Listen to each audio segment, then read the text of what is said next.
Sí, vamos a buscar ahí el Evangelio de Juan, capítulo 10, versículos del 1 al 10.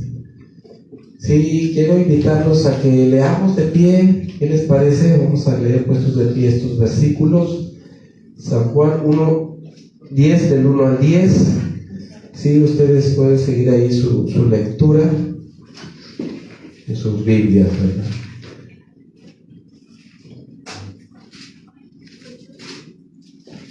Aquí voy a esperar. Juan, Evangelio de Juan, capítulo 10, versículos 1 al 10.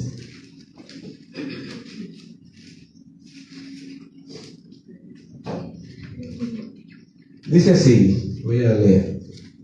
De cierto os digo, el que no entra por la puerta en el redil de las ovejas, sino que sube por otra parte, ese es ladrón y salteador.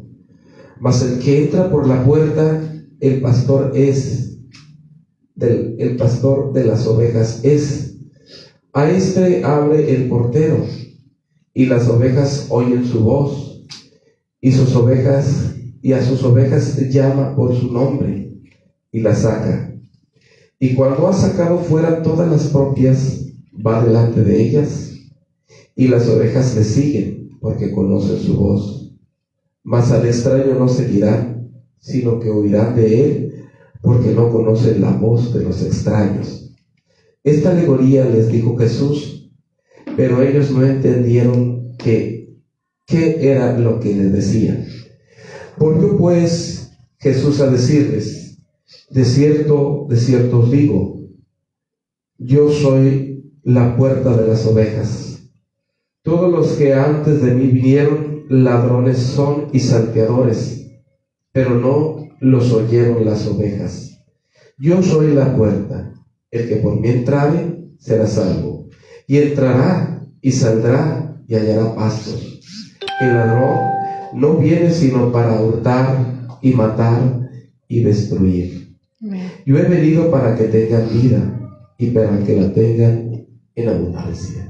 Vamos a orar. Bendito Dios, en esta hora, Padre, me presento ante ti, Dios mío, para rogar de ti que bendigas, Señor, mi alma, dándome sabiduría, entendimiento a través de tu Espíritu que mora en mí y en mis hermanos. Que nos hables, Señor, queremos oír tu voz que da vida. Sí, abre el corazón, Señor, el oído, el sentido, para que tu palabra, Señor, llegue al corazón nuestro y nos transforme y cumpla el propósito que tú, Señor, has destinado para nosotros en este día, y tu nombre sea glorificado. En el nombre de Jesús, mi Dios. Gracias. Amén. Pueden sentarse, hermanos. Hermanos, el mensaje que yo voy a compartir con ustedes este día se titula: Yo he venido para que tengan vida y para que la tengan en abundancia. Fíjense, hermanos, que estos versículos los hemos leído, los que estamos en Cristo los hemos leído muchas veces, ¿verdad? A través de la vida, de los años que el Señor nos ha permitido caminar en Él. Los hemos leído una y otra, incluso los hemos escuchado, los sabemos de memoria, y eso es muy bueno, hermanos. Eso es muy bueno, es necesario, ¿verdad? Pero cada que yo voy a preparar un mensaje, hermanos, siempre procuro encontrar algo nuevo, ¿verdad? Algo nuevo para mí, ¿verdad? Quizás otros ya han crecido más que yo, si hay quien ha crecido más que nosotros, siempre lo habrá. Y encontramos algo nuevo, ¿verdad? En los versículos de la palabra de Dios. Y yo me preguntaba, dice aquí, dijo Jesús: el ladrón no viene sino para hurtar y matar y destruir. Y luego Él dice: yo he venido para que tengan vida. Y luego dice, y para que la tengan en abundancia. Fíjese usted cuál fue y ha sido y será el propósito de Dios al enviar a su Hijo al mundo. Sí, Él dice, yo he venido para que tengan vida. Óigalo bien. No para que tengan una nueva iglesia, o una nueva religión, o una buena doctrina, o una buena teología, o una buena liturgia, ¿verdad? O una buena enseñanza, que todo eso es bueno, ¿verdad? O sea, humanamente está bien. Pero Él no dijo eso. Él dijo, yo he venido para que tengan vida. ¿Y sabe por qué menciono esto? Porque hoy, en esta época, bueno, ahora le llaman no moderna, sino postmoderna, hay muchos debates, hermanos, en las redes, hay mucho, ¿cómo se dice? Rivalidades, porque cada quien defendemos nuestra doctrina, nuestra denominación, nuestra iglesia, nuestra teología, y creo que los cristianos en esta época peleamos mucho, ¿sí? Ahí en las redes se ven muchas cosas que ni se deberían de ver, porque nos dividen, ni siquiera nos dejan ver como el cuerpo de Cristo, o sea, como la unidad del cuerpo de Cristo, sino como que cada quien tiene su grupo, su séquito, su denominación, ¿sí? Su religión. Y se ha perdido, hermanos, la esencia. Se ha perdido la esencia de lo que vino Jesús a darnos. ¿Qué vino a darnos? Vida. ¿Y usted por qué cree que nos vino a dar vida? Estamos muertos. Fíjese, ahí dice en el versículo, ¿sí? Yo he venido para que tengan vida. ¿Y por qué cree que vino a dar vida? ¿Se ha preguntado? Y la respuesta es muy sencilla. ¿Sí?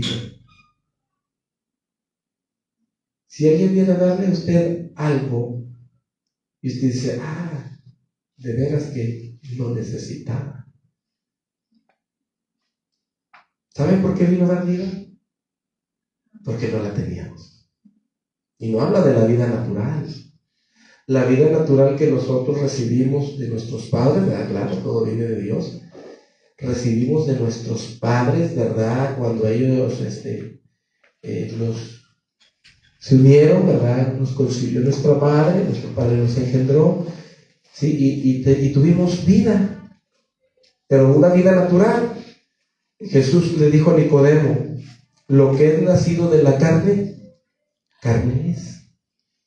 O sea, usted y yo, humanamente, ¿verdad? Los que vivimos en este mundo, tenemos vida natural, ¿sí? Por eso respiramos, ¿verdad? Por eso tenemos hambre, tenemos sed, tenemos frío, tenemos calor, nos cansamos. ¿Por qué? ¿Sabe por qué? Porque tenemos una vida natural. Pero Jesús, cuando dijo yo he venido para que tengan vida, no era esa, porque esa ya la teníamos. Esa ya la tenemos. Él vino a darnos otra vida. Y cuando dice yo he venido para darles vida y vida en abundancia, ¿sí? Él se refería a la vida eterna. ¿Cuál es la vida eterna? Es decir, la vida eterna, hermanos, es la vida de Dios, la vida del Espíritu, la vida de Dios en nosotros. Esa es la vida eterna, ¿sí? Cuando dice para que la tengan en abundancia, se refiere que abundante todavía no es plena, total, porque mientras estamos en esta dimensión temporal, ¿verdad? Los que estamos en Cristo ya tenemos vida eterna. No estamos esperándola, ya la tenemos. ¿Sí? Y no es algo que Dios nos ha dado así. Ahí está, ya tienes vida eterna. Esa vida eterna es Cristo. O sea, la vida eterna no es algo separado de Dios, es Cristo. Porque dice San Juan, 1 Juan 5:12, ¿verdad? El que tiene al Hijo, tiene la vida. Y el que no tiene al Hijo, no tiene la vida. Esa vida, ¿sí? Es la vida eterna. Vamos a leer para no quedar en duda. Sí, Primera de Juan, vamos a leer el Primera de Juan.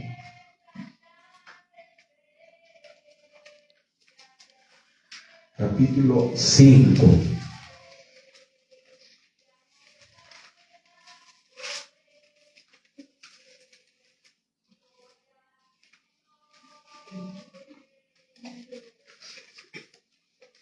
Fíjese lo que dice. El que cree en el Hijo de Dios tiene testimonio en sí mismo. El que no cree a Dios le ha hecho mentiroso, porque no ha creído en el testimonio que Dios ha dado acerca de su Hijo. ¿Sí? Este es el testimonio que Dios nos ha dado, ¿qué? Vida eterna. ¿Sí ve? Este es el testimonio que Dios nos ha dado, vida eterna. Y esta vida, ¿dónde está? Está en su Hijo, ¿verdad? Es decir, yo no puedo tener la vida eterna y no tener al Hijo, a Jesús. Yo no puedo tener la vida eterna y no tener al Hijo. Eso es lo que quería el joven rico. Cuando el joven rico llegó a Jesús, le dijo: Señor, ¿qué debo hacer para tener vida eterna? Sí, él lo entendía. Sí, él pensaba que la vida eterna era algo que Dios daba así como cuando usted le da una ayuda a una persona. Mira, aquí está, para que tú te ayudes, tengas que comer y le das. Y él se va y compra lo que necesita con lo que usted le dio. No, no es así. Sí, la vida eterna es Jesús. Y esa vida, dice, está en su Hijo. O sea, el que tiene al Hijo tiene la vida eterna, porque Él es la vida eterna. Él es, no es algo separado, Él es. El joven quería vida eterna, ¿verdad? Pero sin Jesús. Porque él no entendía, porque cuando le dice Jesús: anda y vende todo lo que tienes y repártelo a los pobres. Y luego, ¿qué le dice? ¿Sí recuerdan qué le dice? Sígueme. Ven y sígueme. O sea, yo soy la vida eterna. Pero él dijo: no quiso. Entonces, vamos a ver algunas cosas que nosotros, hermanos, muchas veces no hemos entendido bien. Sí, no hemos entendido de lo que Dios nos da, hermanos. Todo está en Cristo. Todo está en Cristo, todo. Sí. Sus bendiciones de Él están en Cristo. En Él tenemos todo. Con Él nos ha dado todo. ¿Sí? Luego dice: Dios nos ha dado vida eterna y esta vida está en su Hijo. O sea, esta vida, la vida eterna, dice, está en su Hijo. Y luego dice: el que tiene al Hijo tiene la vida. El que no tiene al Hijo no tiene la vida. ¿Cuál vida? La vida eterna. O sea, la vida eterna es la vida de Dios, o sea, la vida del Espíritu, ¿sí? Que cuando Dios nos salva, nos rescata, nos redime, ¿verdad? Oiga lo que hace, nos da vida. No nada más que usted pues iba a una iglesia idólatra o pagana, o una iglesia donde estaba mal toda la doctrina y todo lo que usted quiera, y ya se cambió a otra, y ya ahora es cristiano. No. O que usted pertenecía a una religión, ¿sí? Y ahora ya se cambió a esta y ahora ya es cristiano. No. O sea, no nos hace cristiano nada de eso. ¿Sí? ¿Sabe qué nos hace cristianos? Tener la vida del Hijo. Eso nos hace cristianos. Porque, oiga bien, una persona que se dice cristiana pero no tiene la vida del Hijo, no es. Quizás una iglesia cristiana se reúne, es religiosa, profesa, ¿verdad?, un tipo de conocimiento, pero no es cristiana, porque no nos hace cristianos el hecho que cambiemos, ¿verdad? Estamos viniendo, estamos escuchando la palabra, qué bueno, pero usted si no tiene vida, tiene que pedirla. ¿A quién? ¿A qué la? Fíjese, vamos a leer allí en Efesios, creo que es capítulo 2, Efesios 2.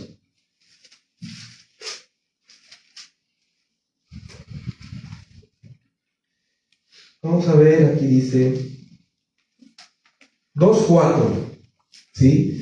Efesios 2:4, fíjese lo que dice en Efesios 2:4, y vamos a poner mucha atención para que usted vea lo que significa, ¿verdad? Porque Jesús vino a eso. Pero ¿sabe qué hemos hecho nosotros? Sí, estaba escuchando yo a un hermano. El hombre ha creado, ha inventado 40,000 religiones. En el mundo hay 40,000 o más de 40,000. ¿Sí? Y cada uno dice o decimos que tenemos la verdad. ¿Sí? Que nuestra iglesia es la verdadera o es la mejor. Cada uno estamos compitiendo para ser los mejores o los auténticos. Pero todo eso, esas 40,000, ¿verdad?, religiones o versiones de lo que se nombra evangelio, ¿sí?, son inventos del hombre. Son inventos de nosotros. ¿Sabe por qué? Porque perdimos, ¿verdad?, la esencia. ¿Sí? Y nos enfocamos a crear cosas para nosotros, con nuestros propios medios, conectarnos con Dios y traer otros y conectarnos con Dios a través de ¿qué? De mi religión o de mi iglesia, de mi doctrina, de mi teología, de mi liturgia. Y eso no sirve. No sirve. Jesús no vino a eso. Jesús dice, yo he venido para que tengan vida. ¿Sí? Esa vida es la eterna. Es cuando Cristo viene a morar a nuestros corazones, ¿verdad? Tenemos vida. Porque Él está en nosotros. Él es la vida eterna. Y se llama abundante porque como no podemos disfrutar la plenitud de ella, porque mientras estamos en el cuerpo, ¿verdad?, todavía no podemos. El cuerpo, ¿verdad?, es una lucha contra la carne. Por eso se llama abundante. Pero cuando se quite lo que es en parte, entonces vendrá lo que es perfecto, pleno. Amén. Por ahora no. Por ahora nos da una vida abundante, ¿verdad? Sí, que es suficiente mientras estemos en este cuerpo, en esta vida. Dice Efesios 2:4, fíjese. Pero Dios, voy a leer el 1 y luego el 4, dice, y Él os dio vida a vosotros cuando estabais muertos en vuestros delitos y pecados. Allí habla de qué.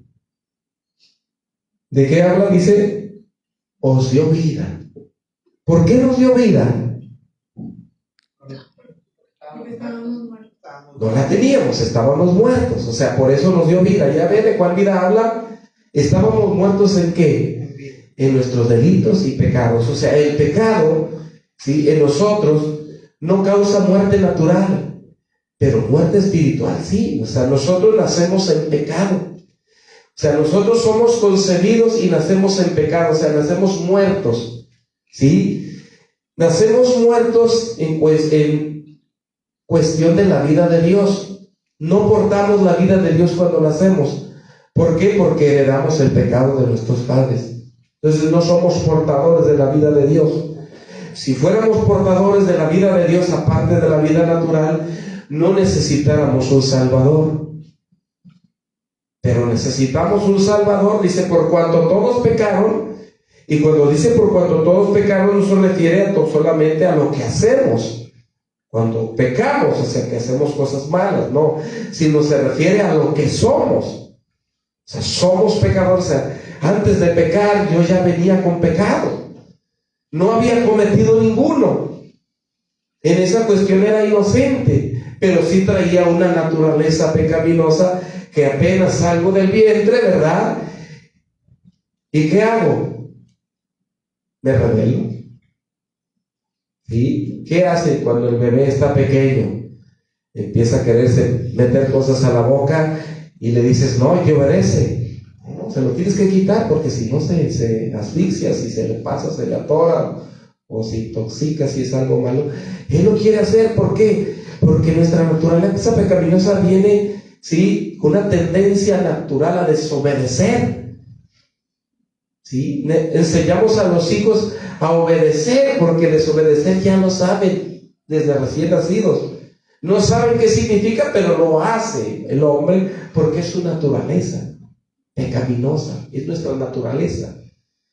¿Sí? Porque no tenemos vida, ¿verdad?, de Dios. Esa vida de Dios, ¿verdad?, es la que nos mueve a obedecer a Dios de forma natural, no como un mandamiento, no como una amenaza, que si no lo hago me voy a ir al infierno, no como una imposición, ¿verdad?, sino como una expresión natural de la nueva naturaleza que Dios me da cuando Cristo está en mi vida. Eso es lo que hace Dios. Entonces dice, y Él os dio vida a vosotros que estabais muertos. O sea, les dio vida porque ustedes estaban muertos, ¿sí? Y luego dice, bueno, voy a seguir leyendo, dice, en los cuales anduvisteis en otro tiempo siguiendo al príncipe de la potestad del aire, al espíritu que ahora opera en los hijos de desobediencia, ¿verdad? Ahí habla del diablo, ese espíritu que ahora opera en los hijos de desobediencia, ¿verdad? O sea, yo por naturaleza soy desobediente porque yo no tengo vida de Dios, ¿verdad? Esa vida me hace capaz de obedecer a Dios, ¿sí? Pero yo sin Cristo, ¿sí?, y con una naturaleza que tiende a desobedecer, a rebelarse, pecaminosa en otras palabras, el diablo que hace me tienta, ¿sí?, y me esclaviza para que yo viva en rebelión contra Dios. De por sí ya soy pecador desde que nazco. El diablo viene ¿para qué? Para inducirme, introducirme y hundirme en la perdición, ¿sí? Dice que allí estábamos, dice, en los cuales anduvisteis en otro tiempo. Habla a los hermanos que ya no estamos allá. Dice, anduvisteis en otro tiempo. Y luego el versículo 3, entre los cuales también todos nosotros vivimos en otro tiempo. Fíjese, Pablo dice, nosotros también vivimos en otro tiempo. ¿Cuándo? Cuando no teníamos vida, ¿sí? No vida natural, no, la vida de Dios en nosotros, cuando estábamos sin Cristo, ¿verdad? ¿Sí? Así yo anduve en otro tiempo, dice, los deseos de nuestra carne, haciendo la voluntad de la carne y de los pensamientos, y éramos por naturaleza hijos de ira, lo mismo que los demás. ¿Haciendo qué? La voluntad de la carne, de los pensamientos, es decir, viviendo para mí mismo, ¿sí? Haciendo o viviendo la vida conforme a lo que yo pensaba, creía que estaba bien, ¿sí?, según mi propia moral, según mis propios conceptos, mis propias creencias de Dios. Así vivía, ¿sí? No tenía vida. Creía en Dios, sí creía en Dios. Iba a la iglesia, sí iba, pero yo no tenía vida. Estaba muerto. Pero dice el 4, pero Dios, que es rico en misericordia, por su mucho amor con que nos amó, fíjese, pero Dios, ¿qué más? Que es rico en misericordia. Dios, no yo. No es que yo haya ganado la salvación, no es que yo haya hecho méritos, ¿sí?, o me haya portado bien, o porque no tenía yo vicios, ¿sí?, o era una persona buena. No, no. Dios, que es rico en misericordia, por su mucho amor con que nos amó, ¿qué dice? Aún estando muertos en pecados, nos dio vida juntamente con Cristo. Por gracia sois salvos. ¿Sabe qué es la salvación? Y hace rato les decía, hoy en nuestro tiempo se confunde, ¿verdad?, la salvación, o se trata, ¿verdad?, de dar a entender que la salvación consiste cuando nosotros, pues vamos a decir, nos cambiamos de iglesia, nos cambiamos de religión, nos bautizamos, ¿sí? Y todas esas cosas, y ya pensamos o decimos a la gente, usted ya es cristiano, usted ya es salvo. No. Que es bueno que escuche la palabra, porque allí puede Dios tocar su corazón y darle vida. Sí, eso es bueno, tiene que escucharla. Pero fíjese lo que dice la palabra de Dios, ¿verdad?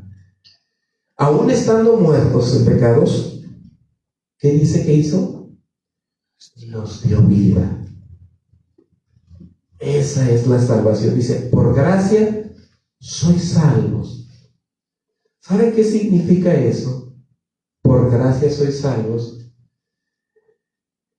Que Él nos dio vida sin que yo hiciera nada. ¿Sí? Sin que yo hiciera nada, ¿verdad? Él me dio vida. Vamos a suponer que aquí hay alguien y sabe que no tiene vida en Cristo, no tiene vida. En otras palabras, no se ha convertido, no ha conocido a Cristo, ¿verdad? No ha sido salvo. Viene y escucha y le gusta y eso está bien, ¿verdad? ¿Sí? Y usted oye y dice, yo soy uno de ellos, no tengo vida. ¿Sí? Usted viene aquí y escucha, no tengo vida. ¿Qué va a hacer? Sí, fíjese, el hecho de venir no le da vida. ¿Sí? Pero está bien que venga, porque está escuchando que no tiene vida. Entonces, ¿qué va a hacer usted? Yo le pregunto una pregunta natural. Cuando usted tiene sed, ¿qué hace? Pero si no tiene agua, ¿qué hace? La pide. Si yo vengo aquí, tengo sed, y digo, hermano, pues nada, ¿qué pasó? Entonces, si usted no tiene vida, ¿qué va a hacer? Pídala. ¿Sabe por qué? Porque usted no la va a lograr de ninguna manera. Así como usted nació un día y usted no hizo nada para que usted tuviera esa vida natural de su papá usted no hizo nada, ni siquiera, ¿verdad?, se preocupó. Recibió vida. Entonces, así es esta vida. Usted no puede hacer nada, como cuando no podía hacer nada, ¿verdad? Pero si usted sabe ahorita que no tiene vida, pídala. Porque sabe que yo vine a dar. Y dice la palabra, el que pide, recibe. Sí. Si usted no tiene vida, pídala. Aquí en la iglesia no hay, todos la recibimos de alguien. El hermano no la tiene para dar, no. Porque nosotros tenemos vida eterna, los que estamos en Cristo, pero no somos la fuente, recibimos de una fuente. Y esa fuente es Cristo. Entonces, si usted no tiene vida, pídala. Clame. Señor, yo vengo a la iglesia, yo quiero dejar mis malos caminos, o ya los he dejado, ya no quiero vivir como antes he vivido. He oído cosas buenas aquí en la iglesia, he oído cosas de Dios, cosas de Cristo, me gusta todo, sí, pero ¿sabes qué? Yo quiero vida. ¿Por qué quiero vida? Porque yo no solamente quiero imitar las cosas cristianas, yo quiero vivirlas. Sí. Yo no solamente quiero ser un actor, ¿sí?, como protagonizar algún papel como cristiano. Yo quiero tener esa vida que fluye de mí, ¿sí?, que en mi casa, que en mi trabajo, en mi escuela, ¿verdad?, se perciba que tú estás en mí. Amén. Que no perciban, ¿verdad?, a José o a Omar o a Selene o a Alfredo, que no lo perciban, que te vean a ti en mí, que te vean a ti. Esa es la vida. Esa Ese es Cristo. ¿Por qué cree que dice el Salmo 67? Dios haga resplandecer su rostro sobre nosotros. ¿Sí? ¿Y qué más dice? Tenga misericordia de nosotros, haga resplandecer su rostro sobre nosotros para que sea conocido en la tierra tu camino. ¿Sí? Es decir, que las personas no vean a mí, que no te vean a ti, que vean a Cristo, que vean a Jesús en tu vida. ¿Y sabes por qué lo van a ver? Porque está allí. ¿Por qué Él está ahí? Sí. Que no vean que, el hermanito este es de la iglesia de Dios, o es de la Pentecostés, o es de la Bautista. ¿Sabes qué? Eso es inservible, hermanos, eso es un invento. Que vean a Cristo en ti, porque eso sí conquista. Amén. Eso conquista. No para tu iglesia, para la mía, para mi grupo, para mi denominación, no. Para Cristo, para el reino de Dios. Eso, hermanos. Porque hoy vivimos una competencia. Vivimos una rivalidad. Los de aquí no le hablan a los de allá, y los de allá se creen más santos que los de aquí, y los de aquí más justos que los de... ¿Sabe por qué? Porque somos nosotros, hermanos. Porque yo quiero que me vean a mí, quiero que vean mi grupo, mi denominación, el nombre y la etiqueta. Mira, este es de allá. Me importa un comino esto. Quiero que vean a Cristo en mí. Porque cuando yo llegue allá, ¿saben qué va a decir Jesús? ¿Por qué me dices Señor, Señor? ¿Por qué? Ni te conozco a ti. No sé quién eres. Señor, pero mira, yo era de la iglesia fulanita de tal, y teníamos nombre, una doctrina y una teología, pero mejor que las de muchas. Apartados de mí, malditos alfabetas. ¿Por qué, hermano? ¿Sabe que cuando Dios nos ve a llegar allá, hermanos, si es su presencia, ¿sabe qué va a mirar? No te va a mirar a ti, Omar, no va a mirar a José, va a mirar a Cristo. Te va a mirar a ti, va a mirar a Cristo en mí. ¿Sabes qué? Y dice Dios, este es mi hijo amado, del cual yo tengo contentamiento. Se va a alegrar, porque no vas a llegar tú con todos tus argumentos, con tus etiquetas, con todas tus filosofías o teologías o doctrinas. No, vas a llegar y te va a ver. Y si ve a Cristo en ti, tienes que venir. Venid para que poseas el reino preparado para vosotros desde la fundación del mundo. Eso, hermanos. Así es de que usted nunca se gloríe a dónde pertenece. Usted gloríese a quién pertenece. A Cristo. Porque eso es lo que vale, hermanos.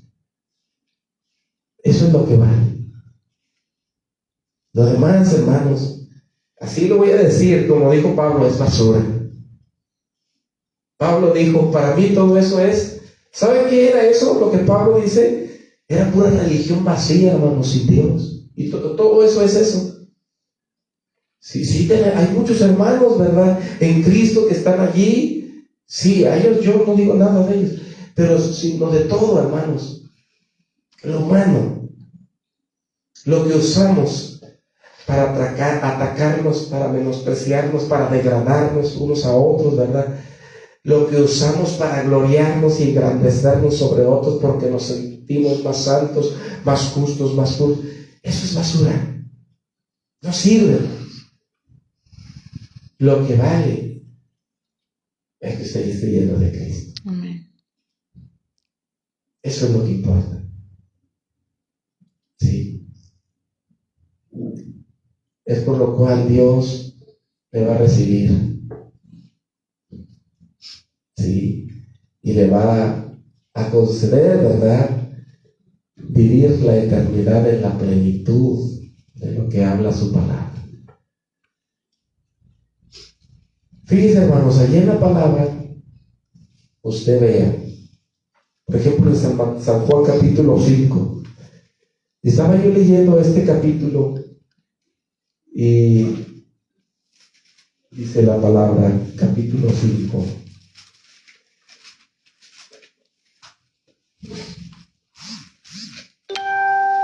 Versículo 1. Después de estas cosas había una fiesta de los judíos y subió Jesús a Jerusalén. Y hay en Jerusalén, cerca de la puerta de las ovejas, un estanque llamado en hebreo Betesda, el cual tiene 5 pórticos. Fíjese, va leyendo o va escuchando, ponga mucha atención. ¿Sí? Ahí había un estanque, ¿sí?, que se llamaba Betesda. Tenía 5 pórticos, me imagino que eran 5 puertas, ¿verdad? En esto yacía una multitud de enfermos, ciegos, cojos y paralíticos que esperaban el movimiento del agua. Había enfermos ahí. Ellos esperaban que el agua se moviera. ¿Por qué? Porque un ángel descendía de tiempo en tiempo al estanque y agitaba el agua, y el primero descendía al estanque después del movimiento del agua, que descendía al estanque, ¿verdad? Después del movimiento del agua quedaba sano de cualquier enfermedad que tuviese. Quedaba sano, fíjese. Y luego dice, y había un hombre que yacía 38 años que estaba enfermo. 38 años, hermanos, enfermo, ¿verdad? Y dice, cuando Jesús lo vio acostado y supo que llevaba ya mucho tiempo así, le dijo, ¿quieres ser sano? Señor, le respondió el enfermo, no tengo quien me meta en el estanque cuando se agita el agua, y entre tanto que yo voy, otro desciende antes que yo. Jesús le dijo, levántate, toma tu lecho y anda. Y al instante aquel hombre fue sanado y tomó su lecho y anduvo, y era día de reposo aquel día. Fíjese, ¿cuántos años tenía? 38 años. ¿Cuántos años tiene usted de estar enfermo? Pues él tenía 38, no sé cuántos tenía de edad, pero eran muchos años, ¿verdad? La enfermedad no había terminado con él, aún vivía, pero estaba enfermo. Y él tenía una esperanza de ser sano, pero su esperanza, ¿verdad?, no era muy alentadora, porque pues no podía moverse, y siempre que había movimiento de las aguas él quería entrar, pero pues ya otro entraba primero que él, ¿verdad? Y pues se quedaba igual. Pero ¿sabe una cosa? Él estaba allí, él no se había ido de allí. Pues dice, pues ¿qué más me queda? Como quiera, estoy enfermo. Entonces llega Jesús y le dice, ¿quieres ser sano? Pues obviamente, ¿verdad? Pero Jesús sabe todo. Y le dice, pues levántate, toma tu lecho y vete. Pero ese día que él fue sano era un día para los judíos radicales, religiosos, ¿sí?, como hoy en muchos. Era un día de reposo, que no se podían hacer muchas cosas. Fíjese, por eso Jesús dijo una vez, misericordia quiero, no sacrificio.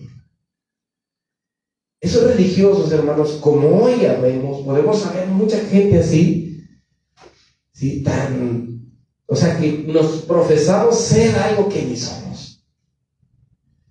Ellos, en lugar de haberse alegrado, ¿verdad?, oye, qué bueno, estás sano, tantos años enfermo, se enojaron. Sí, porque el día de reposo, pues, era un día de guardarse, ¿verdad? Que ni siquiera la misericordia era permitida. Por eso Jesús dijo, misericordia quiero.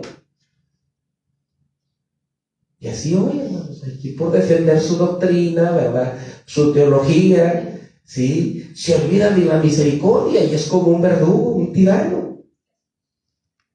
Es un hombre o un grupo o una institución malvada, impía, que no le importa, ¿verdad?, la misericordia de las almas. Lo único que le importa es exaltar, ¿verdad?, su fe, su doctrina, su teología, aunque destruyas a medio mundo. Así existe hoy, desgraciadamente. Dice que era un día de reposo, ¿sí? Y luego dice, vamos a ver, entonces los judíos dijeron a aquel que había sido sanado, es día de reposo, no es lícito llevar tu lecho. Fíjense, hermano, eso es lo que sucede, ¿verdad? O sea, no era de sorprenderse, oye, pero ¿qué pasó? No te es lícito, o sea, lícito es de ley, o sea, eso es el legalismo, es cuando yo defiendo, ¿verdad?, un parecer, que ni siquiera, hermanos, es algo cristiano, es algo que como institución religiosa o movimiento o iglesia, ¿verdad?, o religión, lo tengo como un dogma aquí. ¿Sí? Y todos los que no tienen ese dogma están mal, nada más yo estoy bien, todos están mal y se van a ir al infierno y van a arder allá. Esa es la religión. No te es lícito llevar, ¿verdad?, tu lecho porque es sábado, es día de reposo. Él respondió: al que me sanó, él mismo me dijo: toma tu lecho y anda. ¿Sí? Fíjense la pregunta, o sea, lo que dice este hombre: el que me sanó. Él le respondió: el que me sanó, él mismo me dijo: toma tu lecho y anda. Entonces le preguntaron: ¿quién es el que dijo toma tu lecho y anda? ¿El que te dijo? Y el que había sido sanado sabía quién fuese. No sabía quién fuese porque Jesús se había apartado de la gente que estaba en aquel lugar. Él no sabía quién era. Después le halló Jesús en el templo y le dijo: mira, has sido sanado, no peques más para que no te venga alguna cosa peor, ¿verdad? Y ya le dice, y apenas le dice, y el hombre se fue y dio aviso a los judíos que Jesús era el que le había sanado. ¿Sí? Y él fue y dijo: bueno, me sanó Jesús. Y luego dice: y por esta causa los judíos perseguían a Jesús y procuraban matarle, porque hacía estas cosas en el día de reposo, ¿verdad? Fíjense, querían matar a Jesús porque él tenía misericordia y sanaba a los enfermos en el día de sábado. ¿Sabe qué, hermanos? Todos tenemos algo de religioso y de malvado. Pero ¿sabe qué? Eso es parte del hombre natural. ¿Sí? El cual nosotros tenemos que crucificar para que no se manifieste, ¿verdad? ¿Sí? Y para que Cristo viva, porque Cristo es misericordioso. Usted y yo no somos, hermanos, no somos. Por eso Cristo dice que nuestro viejo hombre tiene que estar crucificado, muerto, y no solamente crucificado y muerto, sino sepultado juntamente con Cristo, ahí donde que no se manifieste nada de él. ¿Para qué? Para que Cristo fluya. Amén. Porque Cristo es bueno, es misericordioso, ¿verdad? Y Jesús les respondió: mi Padre hasta ahora trabaja y yo trabajo, pero por esto los judíos aún procuraban matarle, porque no solo quebrantaba el día de reposo, sino que también decía que Dios era su propio Padre, haciéndose igual a Dios. O sea, ellos lo querían matar. ¿Sí? Y fíjese, hoy sucede lo mismo. ¿Cuántos evangélicos, vamos a decir, vamos a llamarlos así, hay aquí en México, aquí en Matamoros? Quizás miles, ¿verdad? Y nos amamos en Cristo. No nos amamos. Es más, hasta somos enemigos y rivales. Eso sucede. Pero ¿sabe por qué? Porque Cristo no vive en nosotros, hermanos. Estamos defendiendo solamente, ¿verdad?, una marca. Es que yo pertenezco aquí. Nada podéis hacer. Sí, necesitamos estar en Cristo, hermanos. Eso es lo principal. Estar en Cristo, que Cristo viva en nosotros, que sea Él el que se manifieste. Y Jesús dijo: si a mí me aborrecieron, a ustedes también. ¿Sí? Pero que no sea porque ustedes que los aborrezcan, porque yo vivo en ustedes. ¿Sí? Porque el mundo, hermanos, aborrece a Cristo. Para el mundo es locura el cristiano, pero en el que vive Cristo, no los que ahora somos, casi somos igual que ellos. No, cuando vive Cristo en nosotros, el mundo nos aborrece, no nos puede ver. Pero realmente cuando Cristo vive en nosotros. Amén. Voy a tratar, hermanos, tratar de concluir. Voy a pasar al versículo 39. Fíjense qué dice en el 39. Escudriñar las escrituras, que Jesús sigue hablando con los judíos, ¿verdad? Sí, porque ellos querían matarle. ¿Y saben qué, hermanos? ¿A quién querían matar? Al autor de la vida. Amén. Y fíjense cómo está todo esto tan contradictorio, ¿verdad? Cuando alguien no está en Cristo, cuando solamente tiene una religión, pero está vacío de Cristo. Dice, escudriñad las escrituras porque a vosotros os parece que en ellas tenéis la vida eterna y ellas son las que dan testimonio de mí. Dice, escudriñar las escrituras. Aquí no nos está invitando, hermanos, porque yo leí otras versiones, tenía yo siempre escudo. Aquí no nos está invitando a que escudriñen. Cuando les dice escudriñar, les está diciendo, ustedes escudriñan las escrituras, porque los judíos eran personas que siempre estaban leyendo. Siempre estaban sobre las escrituras contemporáneas de ellos. Para ellos no existía la Biblia como nosotros hoy la tenemos. Ellos leían las escrituras de su tiempo, ¿verdad? Las que estaban en su tiempo, las que tenían a la mano. Entonces Jesús les dice, ustedes escudriñan las escrituras. Y luego les dice, porque a ustedes les parece que en ellas tienen vida eterna. A ustedes les parece, ¿verdad?, que ahí está la vida eterna, que ahí la tienen. Y luego les dice, ellas son las que dan testimonio de Dios. ¿Sabe qué les dice? Ustedes escudriñan las escrituras porque les parece que ahí tienen la vida eterna, pero ¿saben una cosa? Ellas dicen, ¿quién soy yo? Amén. Yo soy la vida eterna. Amén. Ellas dicen. O sea, les dice, ustedes están buscando a alguien, que aquí estoy, yo soy. Fíjense que dice 40. Dice, pero no queréis venir a mí para que tengáis vida. O sea, la vida, ustedes que la están buscando ahí en la letra, no está en la letra. La vida está en mí. Amén. Yo soy. Gloria a Dios. Yo vine a la vida. Y vine a la vida en abundancia. Y eso hacemos, hermanos. ¿Sí? Pura letra. ¿Sí? Y está bien leer la Biblia, pero ¿sabe qué? La vida eterna no está en las letras. Dice, y ese verbo se hizo carne. Gloria a Dios. Sí. Y habitó entre nosotros. Y vimos su gloria. Jesús es el verbo encarnado. Amén. Él es la palabra encarnada. Él es la palabra viva. ¿Verdad? Entonces, está bien leer, hermanos, pero no discutamos por cuestiones de esa. Que Cristo vive en nosotros, eso es más real, hermanos. Lo demás,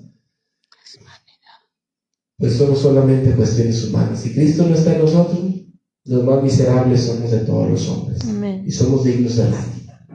No importa a cuál iglesia, a cuál denominación pertenezcamos. ¿Sí? Para Dios lo único que vale es Cristo en nosotros. Amén, hermanos. Amén. Dios les bendiga. Amén.